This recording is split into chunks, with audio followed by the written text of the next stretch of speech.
il était fini, j'étais complètement en larmes. C'est pas une opération qui est couramment utilisée. Je dirais qu'on avait raison de vouloir lui refuser le permis de pratique. Erika Brathwaite a toujours eu les pieds plats, une malformation qui lui cause différentes douleurs. C'est important de comprendre que les pieds plats en soi, c'est pas un problème sa santé. Il y a des gens qui vont avoir les pieds plats puis ils n'auront jamais vécu c'était quoi un épisode de douleur au genou, aux hanches ou au dos. Les pieds plats en ce moment, ça devrait uniquement être évalué par un professionnel de la santé quand les pieds plats vous causent des douleurs aux pieds plats. Mais on n'a pas assez d'évidence en ce moment pour extrapoler que si on a les pieds plats, ça va causer des risques ailleurs dans le corps. C'est probablement un thérapeute qui a essayé d'y rentrer ça dans sa tête puis là ça l'a marqué. Et là ce qui est dommage, ce que je comprends, c'est que elle va aller consulter un professionnel qui est mal intentionné pour régler son problème de pied plat, qui dans sa tête va aussi régler son problème au genou. Puis dans cette consultation-là, il va y arriver plus de risques de bénéfices. On écoute. Comme elle vit dans la capitale canadienne, elle consulte Pierre Dupont à sa clinique Ottawa Foot Practice. J'ai compris que j'avais besoin d'arranger ce problème. J'ai compris que j'avais besoin d'arranger ce problème. Fait que ça, c'est soit le podiatre qui a dit c'est important que tu le corriges, sinon tu vas avoir des problèmes. Un professionnel de la santé qui fait pas son travail, puis en plus qui va rentrer des pensées négatives dans la tête de ses patients pour justifier des dépenses inutiles sur leur santé. C'est pas très bon, genre. Parce que sinon, j'allais avoir des problèmes vraiment sévères avec mes genoux. Pensée catastrophique. C'est un beau sourire, ça, pour une pensée catastrophique. Faut pas oublier que les pensées catastrophiques, enlever de l'autonomie à nos patients, empirer les choses, on va avoir plus de problèmes dans le futur. Ça fait énormément d'argent, pas mal plus que redonner l'autonomie à nos patients. C'est pas unique à ce podiatre-là ici, là. Il y a des chiropratiens qui vont faire ça, il y a des physiothérapeutes qui vont faire ça, il y a des massothérapeutes, il y a des ostéopathes, que ça soit de la naïveté thérapeutique ou que ça soit malhonnête. C'est dommage parce que plus on enlève de l'autonomie, plus la clinique ou le professionnel va faire de l'argent, mais plus la personne va devenir dépendante de la thérapie. Puis à un moment donné, c'est plate, mais il va arriver de l'incompréhension thérapeutique, on va pas comprendre pourquoi on s'améliore pas, pourquoi on s'en va toujours dans la douleur, puis pourquoi on n'est pas capable de gérer nous-mêmes. C'est pas une recette gagnante au long terme. En podiatrie au Québec, mais en Ontario, il porte le titre de podologue. Les actes autorisés sont donc plus limités. Dès cette première consultation, Pierre Dupont recommande à Erika de procéder à une chirurgie. On va mettre les choses au clair. Si vous avez une douleur à quelque part, peu importe c'est où votre douleur, puis c'est une douleur qui est aiguë, donc ça dure depuis moins de 3 mois, et que vous n'avez pas essayé des traitements conservateurs ou une approche conservatrice, donc que ça soit la chiropratique, la physiothérapie, ou que ça soit simplement ne rien crisser pendant plusieurs semaines, plusieurs mois. Si vous n'avez pas essayé ça et que le professionnel de la santé vous recommande tout de suite d'aller vers une chirurgie, c'est un énorme red flag qui, n'est pas déontologique, n'est pas pantoute en accord avec les meilleures évidences scientifiques qu'on a pour les outcomes cliniques des patients, pour maximiser le ratio bénéfice-risque, que ce soit un médecin, un podologue, un chiropraticien. Si on vous recommande d'aller faire une chirurgie avant même d'essayer une approche conservatrice, de faire une plainte déontologique à leur ordre professionnel. Soit l'insertion d'un implant du nom de Hypro. N'importe quoi. I am Pierre Dupont, doctor of podiatric medicine. Oh, il sonne comme un petit gars québécois qui parle en anglais, lui. C'est Pierre Dupont lui-même qui va procéder à l'opération. Erika l'ignore, mais son podologue n'y est peut-être pas autorisé. Coût de l'opération, 3 750 $. Et ça coûte cher être en santé. C'est lui l'expert, alors j'ai écouté ses conseils, il m'a conseillé de faire la chirurgie. Si quelqu'un vous recommande d'aller faire une chirurgie d'emblée avant de vous donner d'autres options, même si c'est un expert, ça vaut toujours la peine d'aller checker un avis secondaire. Allez voir un docteur en chiropratique, allez voir un physiothérapeute, allez voir votre médecin de famille. Bref, allez voir n'importe quel autre professionnel qui peut vous donner un avis second sur les recommandations qu'on vient vous donner avant de dépenser 4000 $ pour une chirurgie. L'opération consiste à faire une incision sur le côté du pied, à creuser un chemin jusque dans les articulations situées entre l'os talus et l'os calcanéum, puis à insérer une sorte de vis entre ces deux parties osseuses. Je vous garantis qu'on doit avoir pratiquement aucune étude pour supporter ce genre d'intervention-là pour les pieds plats. D'un, parce que la littérature sur tout ce qui est chirurgie est extrêmement fine. On a plein d'études qui ressortent avec le fait de dire que des traitements conservateurs vont toujours être supérieurs à de la chirurgie, même à des chirurgies placebo, que ce soit pour le genou, les hanches, l'épaule, etc. J'ai une bonne suspicion qu'ils n'ont pas d'études pour justifier ce genre d'intervention-là, mais ils le font, parce qu'on joue avec des pensées négatives. On met l'emphase sur le fait que si on ne fait rien, ça va s'aggraver. Puis les patients, dans le désespoir, sans autonomie, vont ressentir le besoin d'aller faire ce genre d'intervention-là violente. Et Erika Brathwaite, cette opération va lui causer d'intenses douleurs. C'était horrible. Même juste pour me mettre debout, j'avais des douleurs intenses dans ma cheville. On a fait une intervention qui était pas nécessaire, sans une approche conservatrice en premier, qui a augmenté les risques de développer d'autres problèmes suivant la chirurgie, dont en ce moment, les chevilles qui font mal. Et elle n'avait pas ça avant la chirurgie. C'est à l'Université du Québec à Trois-Rivières, en 2010, lors d'un changement de carrière, que Pierre Dupont a terminé sa spécialité en podiatrie. De façon générale, on va arriver à contrôler ce genre de symptômes-là autrement que par une intervention ostéo-articulaire. C'est clair, parce que normalement, le première étape, c'est pas d'aller faire une chirurgie, comme je vous l'ai dit, c'est d'aller faire des traitements conservateurs. Ou simplement avoir une discussion avec le patient pour qu'il ait une meilleure vision plus objective de sa santé, notamment de lui dire que ça se peut que ses pieds plats n'aient rien à voir avec sa douleur au genou, de parler d'un programme de renforcement au niveau des genoux, des exercices à la maison, puis si jamais après le protocole de renforcement à la maison, le regain de l'autonomie, une meilleure vision plus positive de sa santé, si jamais on a encore des douleurs au genou, on pourra évaluer d'autres alternatives, et si jamais il n'y a plus rien d'autre, exemple, les injections de cortisone n'ont pas marché, name it, là on pourrait aller vers quelque chose d'encore plus invasif, comme la chirurgie. Mais on passe pas de rien à la chirurgie. Sébastien, c'est le directeur du programme en médecine pédiatrique à l'UQTR. Ça fait du sens qu'il y ait un beau discours comme ça, basé sur les meilleures évidences scientifiques. Pour certains praticiens, quand on se lance en pratique, c'est plus tentant de déroger de nos attentes déontologiques, de déroger un peu d'une pratique basée sur les meilleures évidences scientifiques, pour se tourner vers des choses qui font faire plus d'argent pour la compagnie, pour le professionnel, qui ne seront pas nécessairement au meilleur bénéfice des patients. En général, dit-il, pour traiter les pieds plats,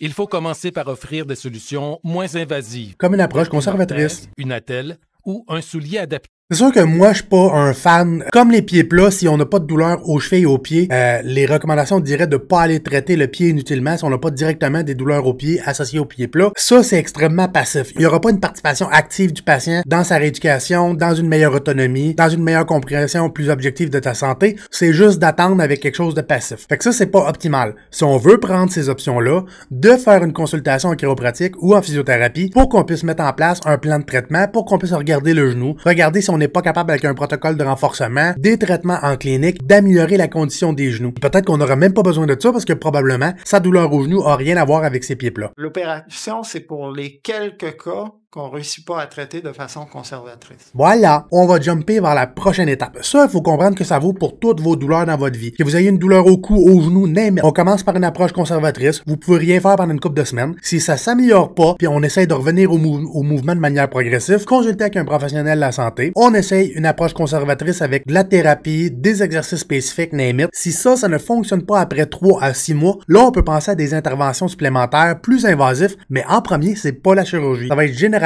des injections de cortisone. Et si jamais après 2, 3, 4 injections, ça ne fonctionne pas, on a toujours des douleurs ou ça s'aggrave, là, on pourrait avoir un consentement éclairé avec le professionnel de la santé qui veut nous offrir une chirurgie pour bien s'assurer qu'on comprend les risques, les bénéfices et s'il y a encore d'autres alternatives. Pour procéder à ces procédures-là, ça prend une formation extra-doctorale, c'est-à-dire post-doctorale, sous forme d'une résidence en milieu hospitalier ou l'équivalent. La question, c'est est-ce qu'il est là où il a fait de la pratique illégale de la médecine? Non seulement Pierre Dupont n'a pas cette formation, mais en plus, cette chirurgie... Donc, je pense qu'on pourrait qualifier ça de la pratique illégale de la médecine. ...est peu utilisée par les podiatres et orthopédistes. Et voilà. Cette intervention n'est pas pratiquée par les orthopédistes en Ontario.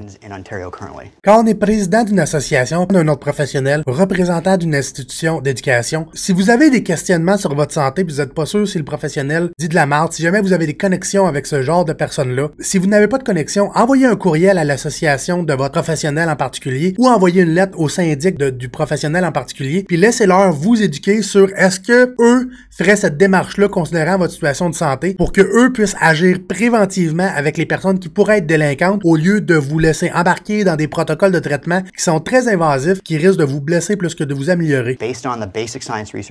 Il y a eu de la recherche, des études cliniques et certains articles scientifiques sur la question, mais ils ne se sentent pas encore à l'aise de recourir à cette méthode. Ce qui veut dire qu'on n'a juste pas assez d'évidence sur les bénéfices de ce genre d'intervention-là, surtout si on n'a même pas essayé une approche conservatrice en premier. Puisqu'elle n'est pas assez documentée selon eux. No. On va réécouter ce qu'il a dit, là.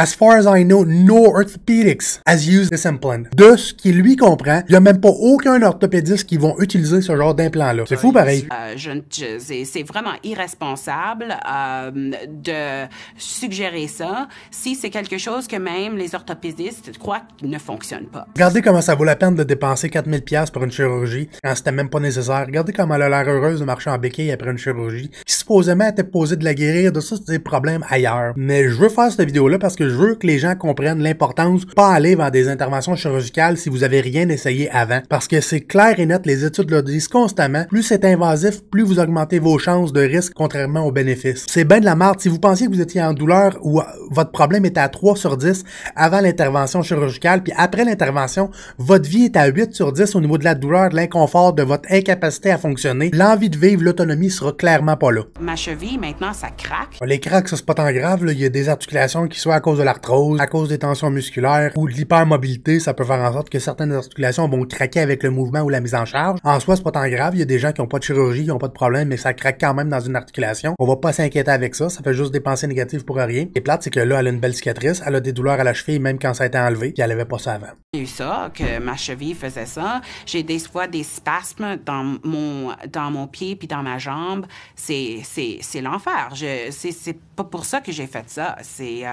Maintenant, j'ai des problèmes que j'avais pas auparavant. Et voilà. Mais qui est Pierre Dupont? Bonne question. Je suis venu, je fais de la marde, là. Pierre Dupont est ce dentiste de Québec il en dont parle. la pratique C'est ça qu'il en parlera pas. de dangereuse a entraîné sa radiation à vie en 2005. L'une de ses clientes est même décédée après avoir fait un arrêt cardio-respiratoire pendant qu'il l'opérait. C'est fou. On ne peut pas travailler sans prendre toutes les précautions. Et voilà. Que ce soit un chiropraticien, un dentiste, physiothérapeute, toutes les personnes qui travaillent dans la santé, incluant les médecins, se doivent d'emblée de s'assurer que les recommandations qu'on fait, les traitements qu'on va proposer, vont toujours maximiser les bénéfices puis minimiser le plus de risques. Ce qui veut dire qu'on s'amasse pas à faire des recommandations pour aller faire des chirurgies avant même qu'on ait essayé une approche plus conservatrice. Pour protéger les patients. Sans avenir en tant que dentiste, Pierre Dupont réoriente sa carrière et s'inscrit à l'Université du Québec à Trois-Rivières. Dès le début des cours, sa présence met l'université dans l'embarras. C'est clair. Et peut l'exclure du département. C'est clair.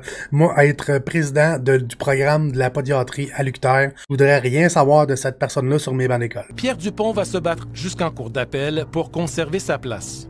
Il obtient son doctorat en podiatrie. C'est fou, man. Mais il n'en a pas fini avec la... Ouais, parce que même s'il a obtenu son doctorat, même s'il a obtenu sa formation, toujours pas s'appeler un podologue, il faudrait qu'il fasse partie de l'ordre. Vous avez beau faire votre formation en chiropratique, en physiothérapie, vous avez beau passer tous les examens, si vous avez fait des actes ou commis des choses avant qui pourraient impacter votre présence avec le public dans un nouvel ordre professionnel, vous pourrez être refusé et vous ferez jamais partie de cet ordre professionnel-là. Vous allez avoir dépensé de l'argent pour rien, puis vous allez être pris avec un diplôme qui vaut rien parce que vous allez pas être capable de l'utiliser en société. Contrairement, mettons, à un massothérapeute, un ostéopathe, qui n'ont pas d'ordre professionnel, on peut avoir une formation pour jouer dans les assurances, puis c'est important d'aller chercher des thérapeutes qui font partie des associations, parce que ça assure un standard supplémentaire, mais d'emblée, qu'on ne ferait pas partie de ces associations-là. Le titre de massothérapeute, le titre d'ostéopathe, le titre de naturopathe, c'est pas des titres réservés. Demain matin, si toi, ou peu importe la personne qui écoute, vous voulez vous appeler ostéopathe, massothérapeute ou naturopathe, vous pouvez le faire, il n'y a pas personne qui va vous empêcher de pratiquer, même si vous n'avez pas vraiment des connaissances de base dans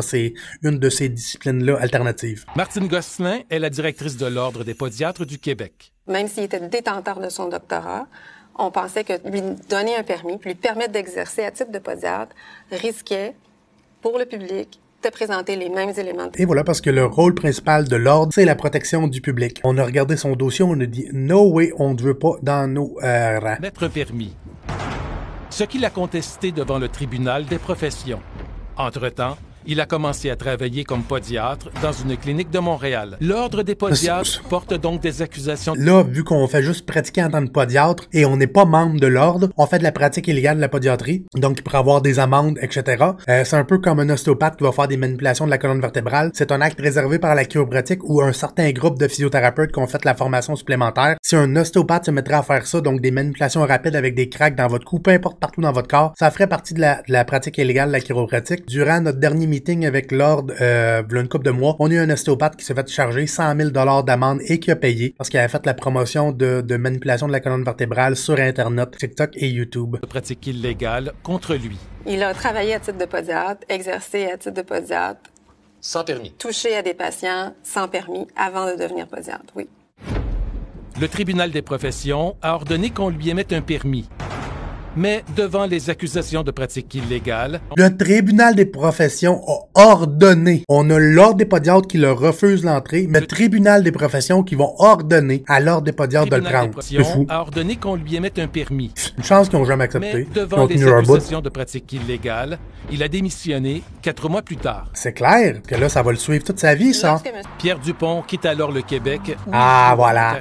Si ça marche pas au Québec, on s'en va ailleurs au Canada. Des podologues enfreint son propre règlement. Et voilà. Un candidat ne doit pas avoir été reconnu coupable de mauvaise conduite professionnelle à l'extérieur de l'Ontario. J'espère que la patiente a poursuivi le professionnel et l'ordre. Ça me met en colère. C'est clair, je serais en tabarnak. Si ce serait ma conjointe, ce serait ma mère, ce serait ma grand-mère, puis ça y arriverait, je ferais tout en mon pouvoir pour qu'on soit capable de faire réparation, qu'on poursuive la personne concernée et l'ordre professionnel qui lui a permis de pratiquer dans une autre profession. C'est dégueulasse. Si jamais vous avez des questions, mettez-les dans la section commentaires. N'oubliez pas qu'on est en live sur TikTok et Twitch à tous les lundis et jeudis à partir de 19h. Venez rejoindre la communauté et me poser vos questions.